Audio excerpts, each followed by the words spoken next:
Pasaron 12 meses desde que terminaron las angustias frente al Hotel Saratoga y todavía está allí el dolor de la partida. Frescos aún los recuerdos de la enorme columna de humo, el desespero por escapar de los escombros, el llanto de los niños a quienes la explosión sacudió en un día cualquiera de clases. La parte lateral del Saratoga completo, se fue completo la parte lateral del Saratoga. Tenemos una escuela aquí y vamos a evacuar la escuela. Vamos a evacuar la escuela completamente. En medio de la confusión y la incertidumbre, bomberos, rescatistas, médicos especializados en urgencias, obreros de todas partes, movilizaron hasta la zona del desastre sus destrezas y coraje. Hallar la vida entre el concreto fracturado y las estructuras de hierro fue la razón más importante de quienes realizaron las búsquedas. Llegamos al lugar y lo primero que se encontró fue mucho pánico en las personas que estaban ahí.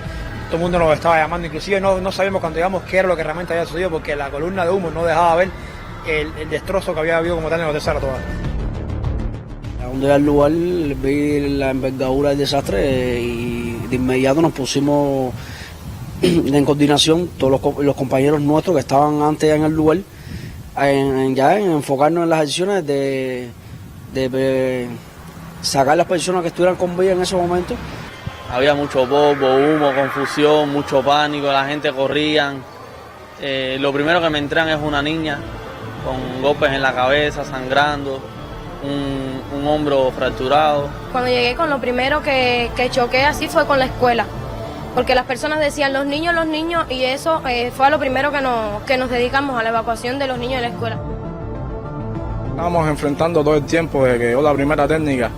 Era que hubiera un segundo colapso, no sabíamos la situación crítica que estuviera la estructura y al mismo tiempo el peligro más inminente, como lo había mencionado, el tema del camión de gas, que fue uno de los factores que tuvimos que retirar para minimizar riesgos, para poder continuar las labores de salvamento y de rescate.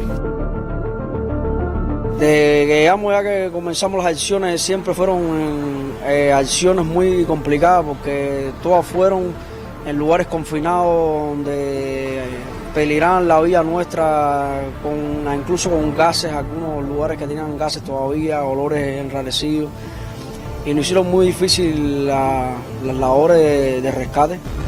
Está todo inundado, como pueden apreciar, y ya el agua me da la cintura. El testimonio desgarrador pero oportuno del rescate, el acompañamiento a la familia que mantuvo la esperanza y la solidaridad que en abrazos y apoyos de toda índole llegó desde Cuba entera, son las experiencias más elocuentes del Saratoga.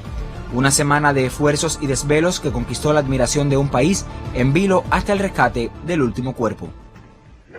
¿Alguien me escucha? Yo recuerdo todavía una señora que venía desde Guanabo que nos trajo café. Eso fue al segundo día, tempranito en la mañana, venía desde Guanabo con el esposo y nos trajo café, nos preguntaban, nos llamaban de todas partes de Cuba y cómo están, cómo se sienten, iban a visitarnos ahí. Muchas personas se nos acercaban, nos preguntaban cómo están, necesitan algo, muchas veces nos llevaron agua, de verdad que el pueblo se portó muy bien con nosotros. Los bomberos somos más que familia, somos más que hermanos, somos uno, nosotros nos unimos de tal manera que somos uno, nos preocupamos unos por los otros, trabajamos en conjunto como si nos conociéramos de toda la vida y muchos es la primera vez que nos vemos. El tema de la familia, la misma población que se nos acercaban en algún área de la periferia que nos encontraban, nos preguntaban, nos decían que estaban con nosotros, que había pasado, ese tipo de cosas.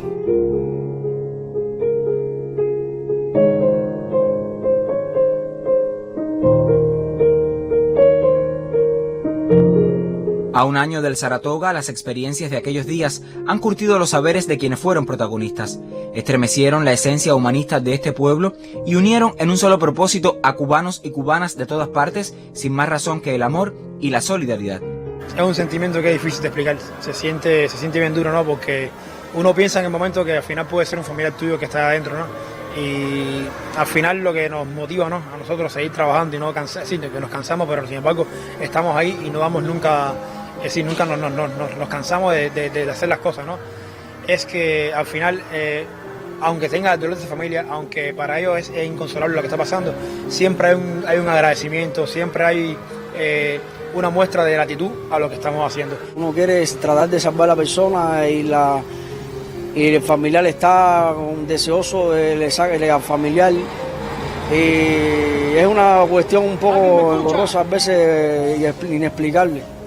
Aunque haya cansancio, aunque haya preocupación, aunque haya temor, porque muchas veces sí se tiene miedo en un lugar como ese, que la estructura estaba a punto de colapsar.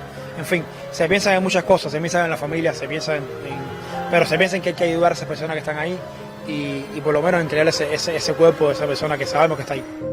El accidente en el Hotel Habanero puso a prueba la respuesta en un año particularmente duro, de tragedias agotadoras y de lamentables costos humanos. Pero sobre todo, nos hizo admirar, como nunca antes, a los hombres y mujeres que a expensas de su propia vida salvan a otros sin pretensiones de reconocimiento. Lázaro Manuel Alonso, Sistema Informativo de la Televisión Cubana.